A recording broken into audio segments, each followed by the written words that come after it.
Au départ, c'est une ville plutôt paisible de 37 000 habitants dans la banlieue ouest de Kiev. Mais depuis le week-end dernier, Boutcha est au centre de l'attention mondiale. Depuis que des dizaines de corps de civils ont été retrouvés et que les Russes sont accusés d'y avoir commis les pires atrocités. Bonsoir, Anatoly Fedoruk.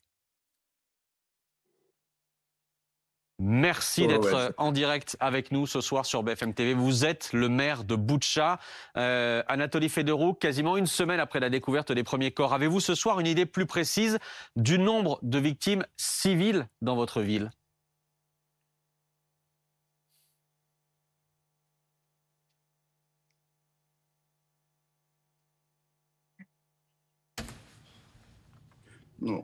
Або неправильний переклад, тому що не може бути ідеї. Наразі 320 осіб Aujourd'hui, on ne peut pas avoir une idée précise. Ce qu'on a découvert, c'était 320 personnes qui ont été torturées et tuées, mais le nombre augmente et nous trouvons aussi d'autres fosses communes dans d'autres endroits autour de notre ville. Vous continuez à découvrir des victimes aujourd'hui. Est-ce que vous comprenez ce qu'elles ont subi ?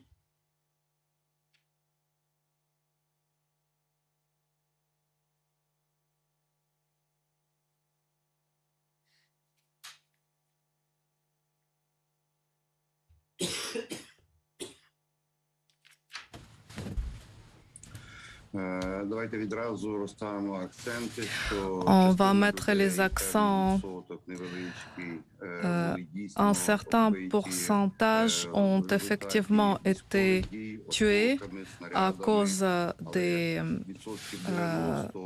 des combats, mais 90% de corps qui ont été découverts et qui ont été expertisés, y compris par les experts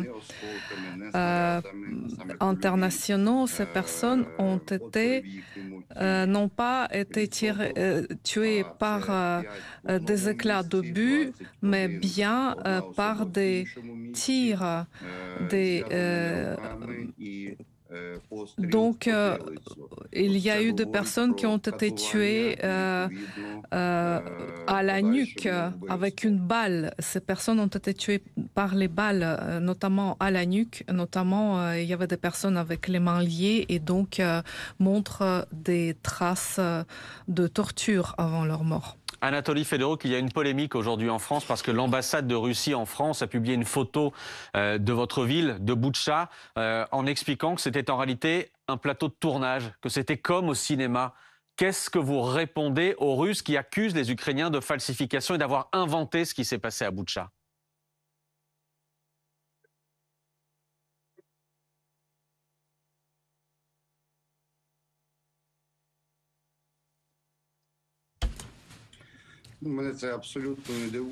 Je ne suis absolument pas étonnée, de même façon que les autres personnes civilisées dans des sociétés démocratiques ne sont pas étonnées, parce que je pense que tout le monde civilisé a déjà l'habitude du caractère parfois surréel des déclarations des officiels russes, et donc ça ne vaut même pas la peine d'y réagir.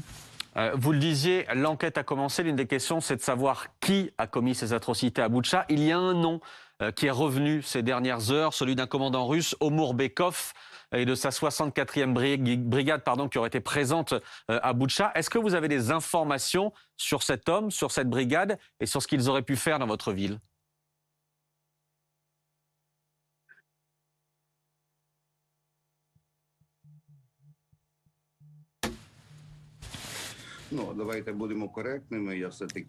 Soyons corrects.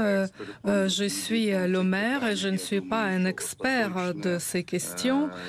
Et je pense que la décision finale appartient au tribunal, et qui a personnellement effectué ces exactions. Il faut amener encore des investigations pour dire précisément qui a fait ça. Anatoly Fedoruk, une dernière question. Comment vont les habitants de Boutcha aujourd'hui, ceux qui continuent de vivre dans votre ville aujourd'hui?